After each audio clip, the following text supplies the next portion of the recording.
This piece of poetry from Hakim Senai is called Polish the Mirror of the Heart. The road yourself must journey on lies in polishing the mirror of your heart. It is not by rebellion or discord that the heart's mirror is polished. Free of the rust of hypocrisy and unbelief, your mirror is polished by your certitude, by the unalloyed purity of your faith. Break free from the chains you have forged about yourself, for you will be free when you are free of clay. The body is dark. The heart is shining bright. The body is mere compost. The heart, a blooming garden. So let's take a few breaths. Just receive the frequency. Just invite that frequency in our hearts and in our minds. You know, one thing I receive a lot by doing this Monday Mystic, and the feedback that I receive is, thank you for sharing the beauty. The word beauty keeps coming up. And if you notice that beauty can't be proven, beauty is beyond our reasoning mind, isn't it? You've all experienced beauty, right? I hope you have. I know you have. It could be when you were on a walk and noticed a blossoming rose, or in the playful bounce of a child, or when you heard that soulful music by your favorite band and it made you weep a little, or in the beautiful colors of the setting sun. However you've experienced it, you will find that the moments that we experience beauty are usually unplanned, unsuspecting. They're quiet and private moments. And all of these moments are felt rather than reasoned. Would you agree with me on that? So there is a dimension within us that exists beyond our reasoning mind. And that is the space where we feel everything. And that space is the heart mind, or the heart itself. So this heart space is a very strange dimension. It doesn't really follow reasoning or logic, because let's talk about beauty again. Like, you can't prove beauty. How do you prove that something is beautiful? Can you recreate that beauty that exists in the radiance of a child's smile? Can you recreate it in any way? Can you recreate the beauty in innocence? You can't, and yet you feel it. So let's take a pause here from our fast life that is based entirely upon our objective reasoning mind, right? That's what we are so addicted to, and that's the lens through which we view our world. But he's talking about something. He introduced this poem about getting to know yourself. He says the road you must journey on lies in polishing the mirror of the heart. And how many of us can say that we allow our heart to feel fully whatever life is presenting to us?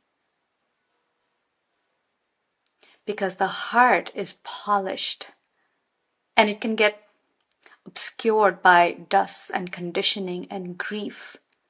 And it closes every time the ego wants to pretend to be the heart. Every time we try to fake beauty. Every time we introduce synthetic beauty in our life or synthetic love in our life.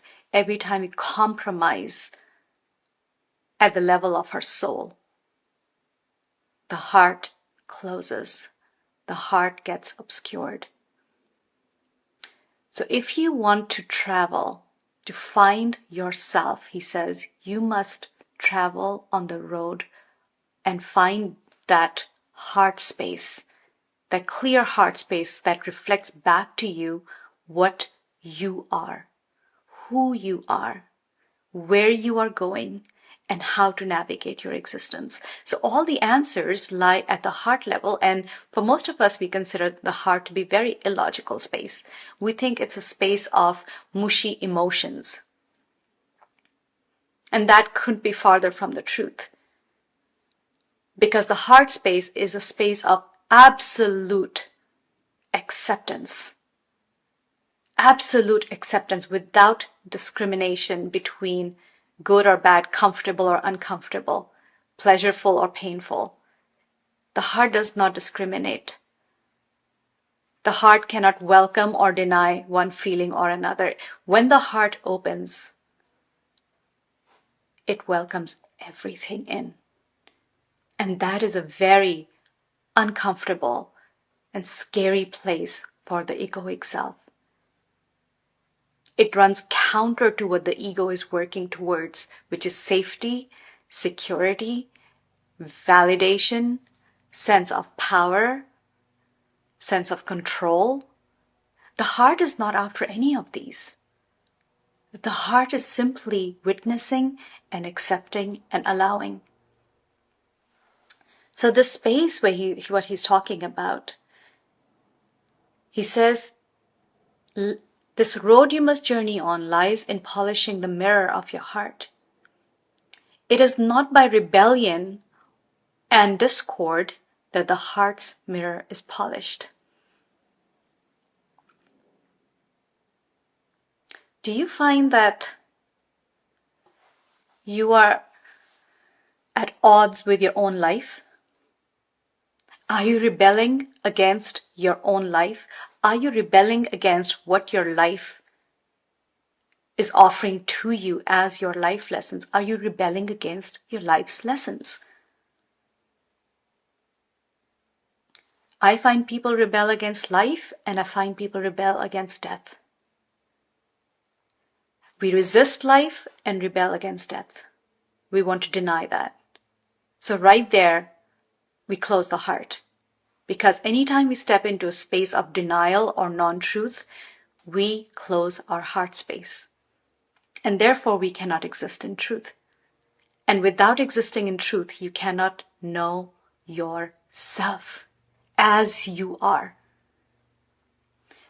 So I want you to just take a moment and contemplate. What is it that your life, that you are rebelling against? Where do you find discord and conflict in your life, within yourself, and with everything that's happening around you? Because any place of that rebellion or discord that you are experiencing or creating, to that extent, your heart is obscured. Your heart is closed.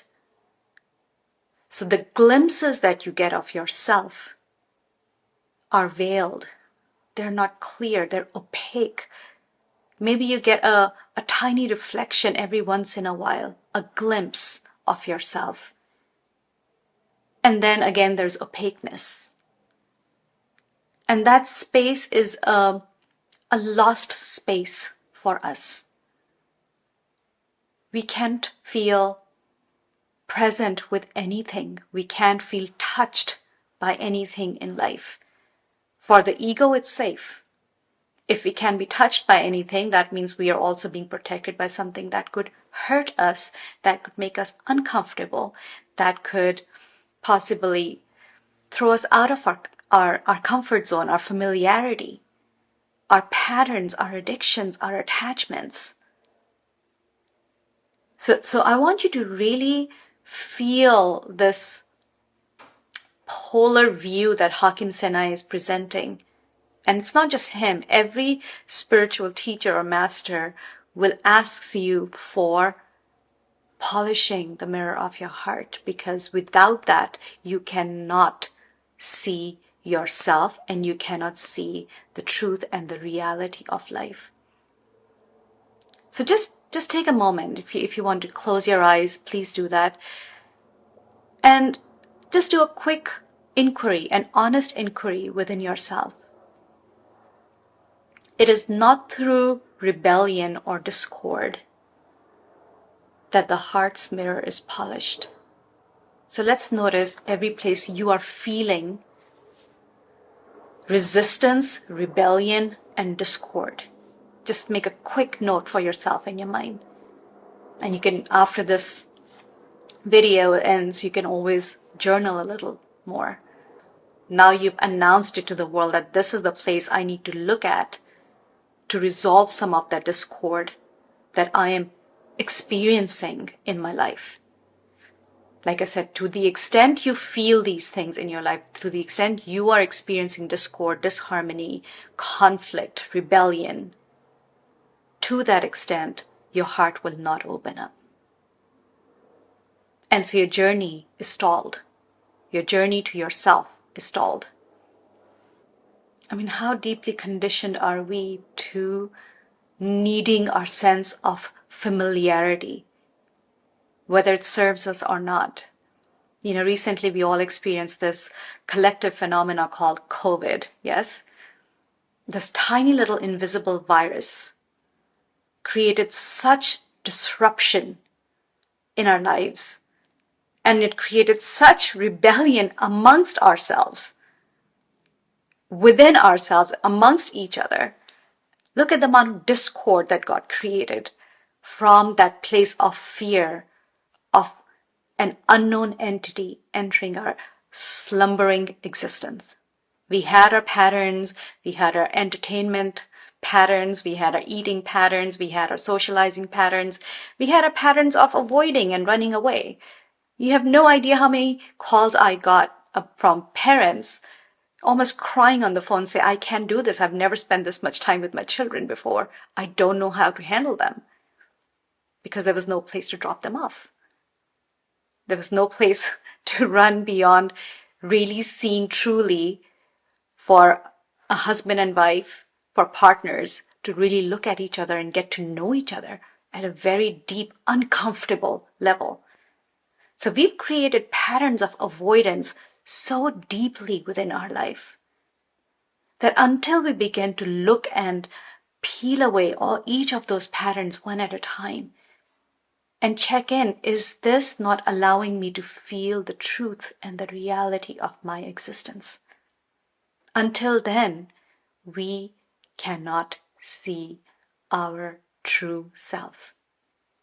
Free of the rust of hypocrisy and belief. Just listen to each word very carefully. Free of the rust of hypocrisy and unbelief. Your mirror is polished by your certitude,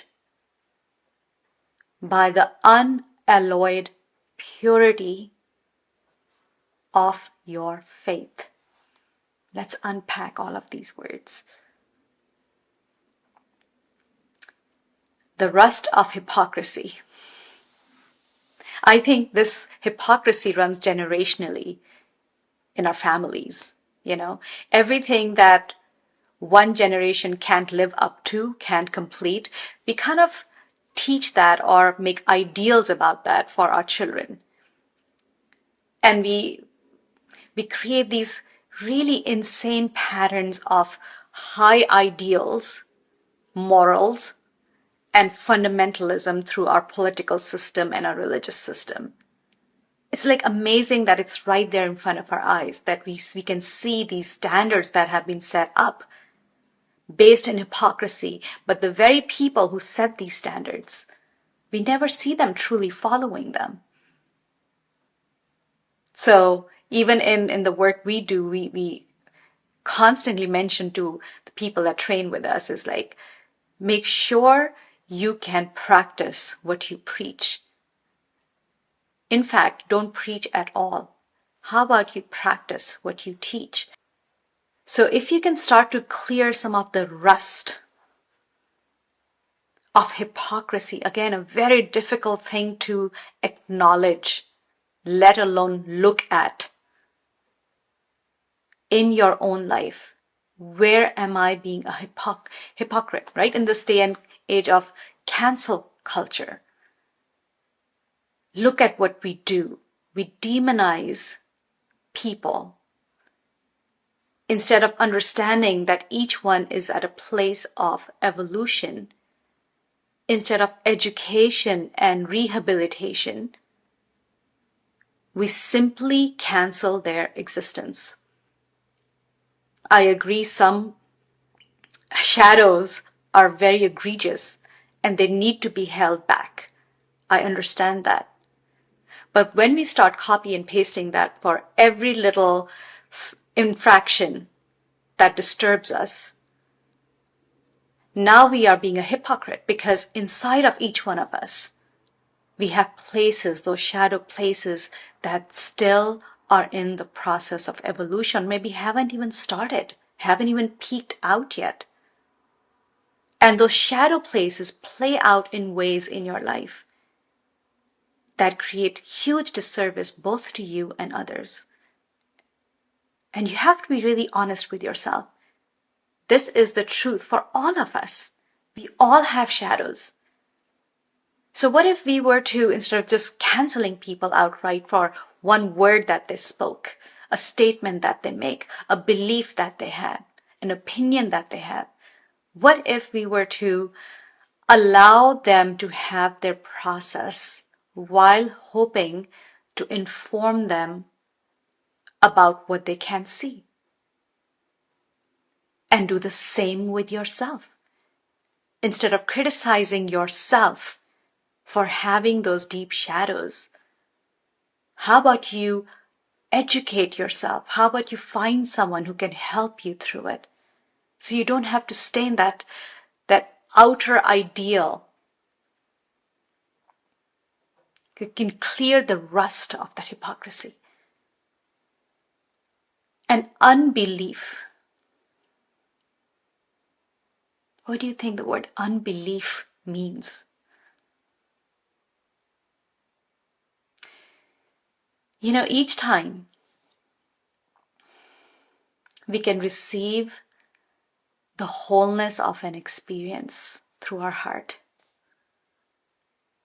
the sum total of those lessons, the essence out of each of our experience that we fully receive at our heart, the sum total of that essence is called God.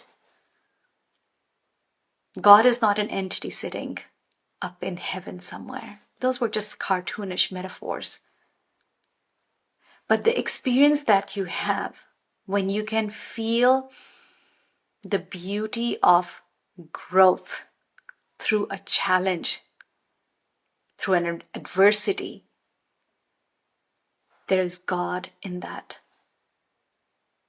And you will believe in that moment. Anytime you feel hope in the most hopeless of situations, and you can grab onto that invisible rope of hope, now in that moment you have polished your heart and you have known. But until we know that space, we only use our reasoning mind to believe in something or disbelieve in something. And like I said, the reasoning mind has to sit with polarity. It can only accept the presence of something that it can prove.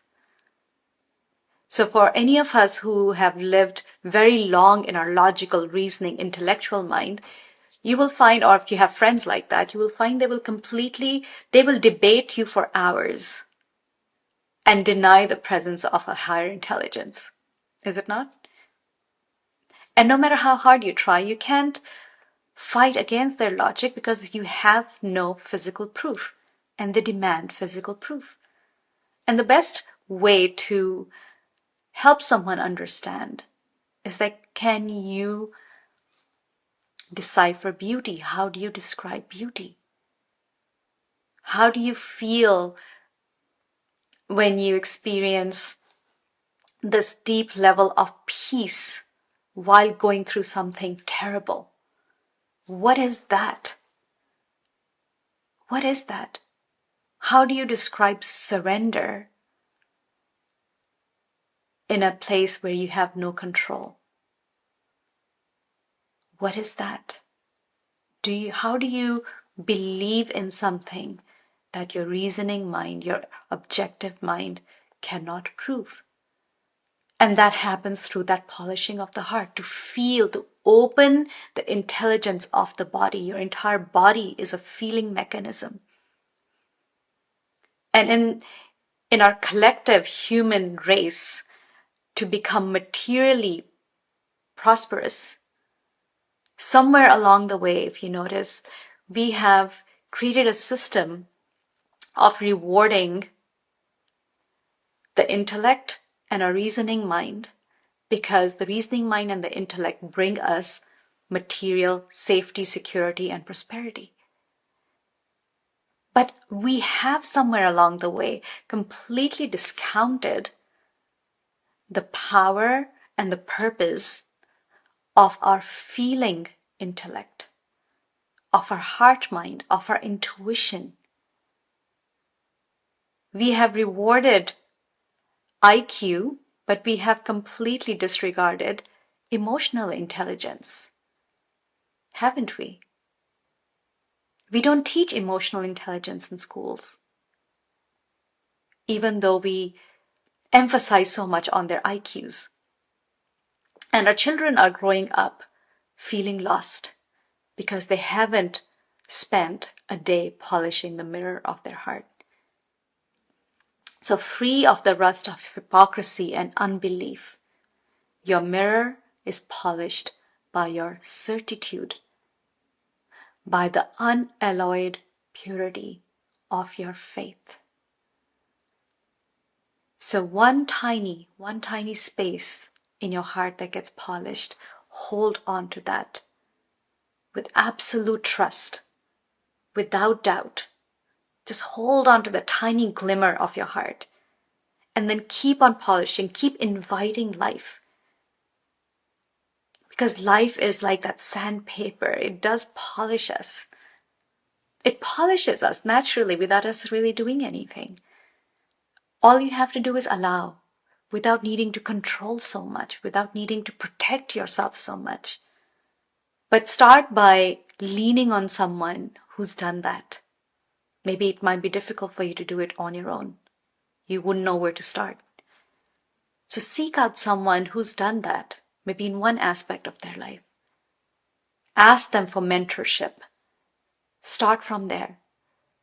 Be a little vulnerable in owning your own shadows. And that's how you will clear the rust little by little. Break free from the chains you have forged about yourself. For you will be free when you are free of clay. Here's another journaling assignment for you. And the topic of that assignment is, what chains you? What imprisons you? If you start to open that one box, you will find so much in there. So much. I mean, talk about maybe this simple insecurity of people not liking you, or you not being lovable enough.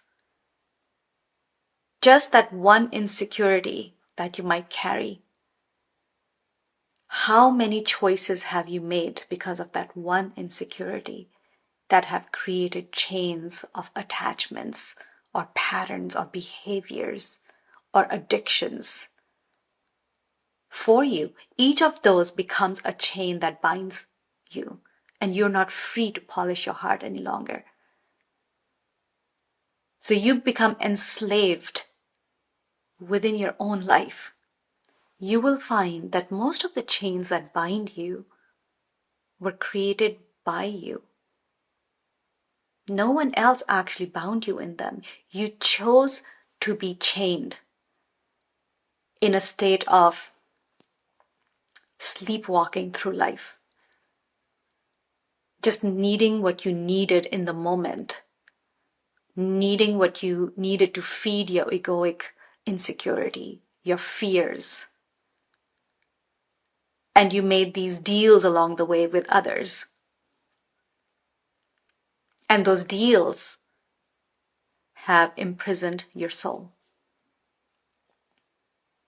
And just like that, you're trapped. He says, break free from the chains that you have forged about yourself. For you will be free when you are free of clay. Now, this word clay refers to the earth element. We're composed of 5 different elements: earth, water, fire, air, and ether. And these 5 elements compose our entire system, from the physical body to our mind, to our bones, to our structure, to our eyes, our ability to sense and feel, and so forth. But the earth element is the smallest part of this equation, and yet somehow it governs 90 to 97% of our existence. It's baffling. So all of our sticky attachments that we have created, in the name of love. Most attachments are created in the name of love, in the name of misplaced loyalty, in the name of misplaced sense of duty. I mean, we are all good people here. We all want to be good. But if you start to notice, where did that goodness at some point become an imprisoning chain for you? When did you get imprisoned in your own idea or ideal of goodness or morality? The patterns that you have created in your life, let's say how often you eat, what you wear, where you live, who you hang out with. The structures and patterns of your life are based in this earth element, and they're sticky. Every single attachment that you form is sticky. So that's why I recommend to people, be very mindful who you attach with and why. Not every person who becomes an acquaintance needs to be attached to as a friend, because that's a stickier term than an acquaintance. So be mindful, place people and things in the right labels, under right categories. Because once that label is stuck, your energy, your life force begins to feed that attachment. And if that attachment is not of service to you at this time in your life, but you're still feeding it, then you're depleting yourself. So he says, you will be free when you are free of clay. And by clay, I'm putting a couple of things under that: your attachments, your patterns, your addictions. Again, open that box up. What are you addicted to? What can't you live without? I mean, try taking a cell phone from a teenage child. Notice what happens. Their entire identity, their entire game of life exists in that cell phone. They will yell and scream at you and feel as if you've just given them a death sentence. That's how robust the reaction can be. And that's what I mean. That's the attachment. That's the clay. Sticky. And it feels so real. The body is dark. The heart is shining bright. The body is mere compost, the heart a blooming garden. We talked about beauty, and I asked you this question. It's like, can you recreate beauty? Some of you might say, yes, we can. We can recreate beauty. I mean, we have a thriving economy based on creating beauty and beauty products. I mean, we even have annual lists about the most beautiful people on the planet, or we have really elegant pageantries go on to display beauty, right? But a simple question that I want to ask you, does that synthetic beauty open your heart? When you experience that grandeur, that glamour, that recreated beauty, does it open your heart? Like your heart opens when you're watching the sunset, just a moment of that. Or when you experience the fragrance of fresh rain hitting the earth. What happens? There is no attraction in that moment, but there is beauty, and the sign of beauty is that it must open your heart. All of this made up beauty that we have, we put into our bodies, we slap onto our faces, we put into our lives, right? Like I said, we have a whole economy going there. That beauty is attractive to our sensory system. It's absolutely attractive to our sensory system. It delights us. But notice how quickly we get bored of it. Now we need something else. Now we need something else. We just need to keep adding to that. And that's another chain. That's another chain. That's another chain. Anytime we get trapped in that process, it becomes such a vicious process that becomes very difficult to free yourself from it. So the body, he says, is dark. It can pull you into this trap without you even knowing that you're being drawn into this dungeon that you will find yourself trapped in, and your existence and your relationships will start becoming a part of that. But it says the heart is shining bright. Our experience of our existence is rooted in our heart, not the head. Even though you might be living as if your existence is rooting in the head, that is not the truth. That's a trap. Your survival is definitely rooted in your head. Absolutely. And it's purposeful to use your head for survival needs. Absolutely. But the heart is the contact point between your physical existence and the universe. So it's like a lower triangle and an upper triangle. So the heart sits in the middle. It's the contact point between your physical existence and your cosmic existence, because you are both simultaneously. Be very mindful who you attach with and why. Not every person who becomes an acquaintance needs to be attached to as a friend, because that's a stickier term than an acquaintance. So be mindful, place people and things in the right labels, under right categories. Because once that label is stuck, your energy, your life force begins to feed that attachment. And if that attachment is not of service to you at this time in your life, but you're still feeding it, then you're depleting yourself. It is through the heart that we are plugged into the universe. So it's almost like the contact point of the universe here to locate you. This is where we have our individual codes as we navigate our way through life. So feel that for yourself. It is through your heart that you plugged into the universe.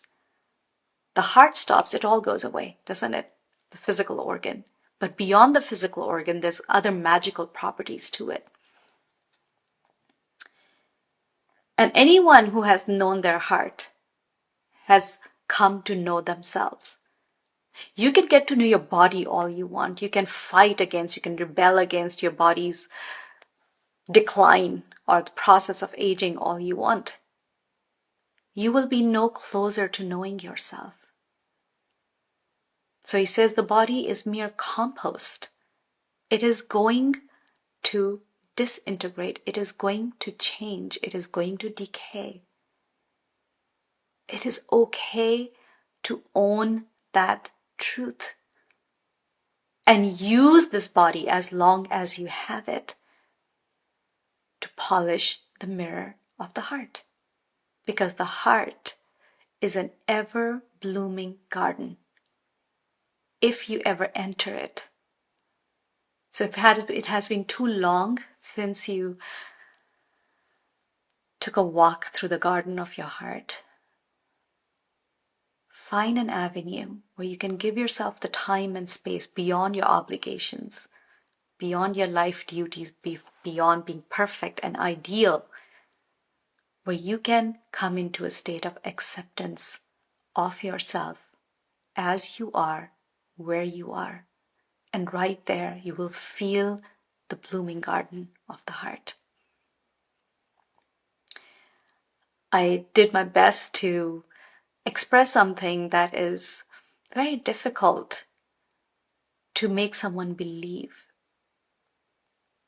So if you are helping someone else in that way, step into your heart first. And you will find it is not the words that affect. It is the magical energy that gets created when you are in your heart space that turns a non-believer into a believer. And I hope at some extent or some form it got delivered across the virtual world.